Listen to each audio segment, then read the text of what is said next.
Hi. If you're preparing for English speaking and writing tests, welcome. In today's video, I'm gonna show you my response to a mock test of IELTS writing task 2. Hi, my name is Suguru and I have gotten 8.5 in IELTS writing. If I can do that, so can you. Now let's get started.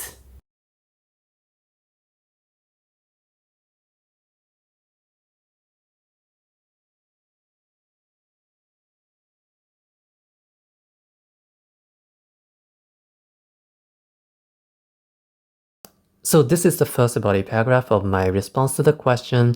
I actually wrote this in under 40 minutes, so I might have made some mistakes. In this video, we are going to look at only the body paragraphs, not the introduction or conclusion paragraphs. Okay, let's go.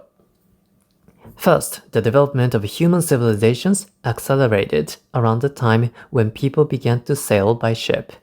Before ships, people were only able to trade with their neighbors, those living in their own hamlets and in the adjacent towns. Carts were hauled by bulls and horses.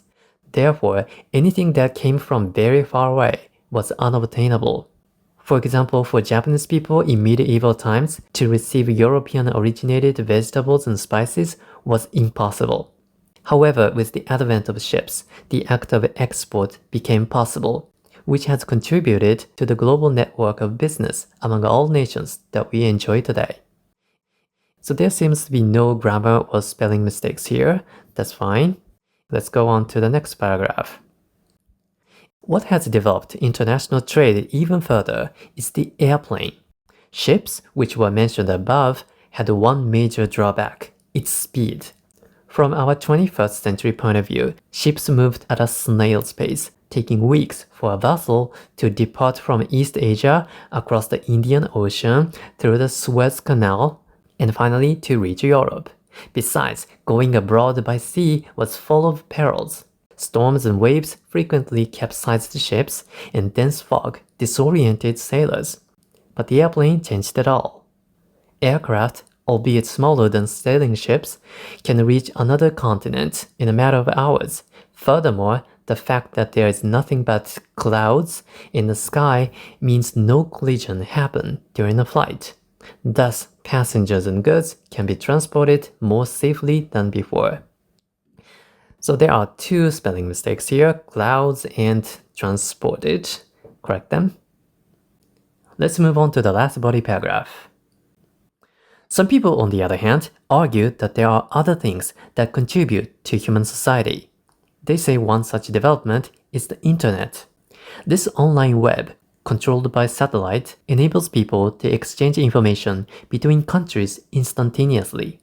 However, I feel that the impact of the internet is not as significant as that of the aforementioned transportation methods, as the internet can only convey things that we can see or hear, such as images and audio. It does not convey the delicious taste and smell of Taiwanese food or the heat of the carnival in Brazil. There are countless spectacular experiences that we cannot enjoy through the cold screen of a device, and that is why we need ships and airplanes. So time to review my writing in terms of these 4 scoring criteria. To begin with, task response. You are supposed to bring examples to your writing. Look what I did. In my first body paragraph, I talked about how Japanese merchants in medieval times could not import from Europe. This is a good example of how ships changed the world. In my second body paragraph, I talked about how much time was needed for a ship to travel around the world, and also why it was dangerous to do so. And my final body paragraph talks about what people cannot experience over the internet.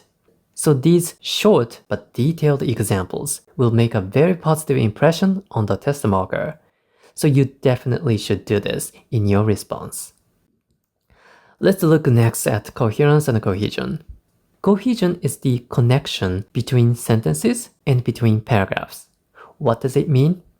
Here's an example of using cohesion between paragraphs. In the first sentence of my second body paragraph here, I said, what has developed international trade even further is the airplane. Even further. I used comparative. I'm comparing the ship, which is slow, with the airplane, which is faster. Remember, in the first body paragraph, I talked about the ship. And in this paragraph, I'm about to talk about the airplane. In other words, this comparative, even further, creates a connection between the two paragraphs. So this is one example of cohesion between paragraphs that you want to imitate in your response. Next, lexical resource. You should use an idiom if you want a high score in lexical resource, like this one. At a snail's pace. At a snail's pace. I think you can guess what it means. This idiom means very slowly. At a snail's pace. Last but not least, grammar. This is a tiny thing, but let's be careful about this if you're aiming for a very high score. Look at this word. Aircraft. Aircraft. This is a funny word because what's the plural of aircraft? One aircraft? Two aircrafts? No, it's two aircraft. We don't add an S. The plural of aircraft is the same as the singular of aircraft. Very strange, huh? But there are some examples like this. One fish, two fish sheets? No, two fish. Three fish, and so on. In total, this writing has 351 words, and this is the body paragraphs only, so that's a good job.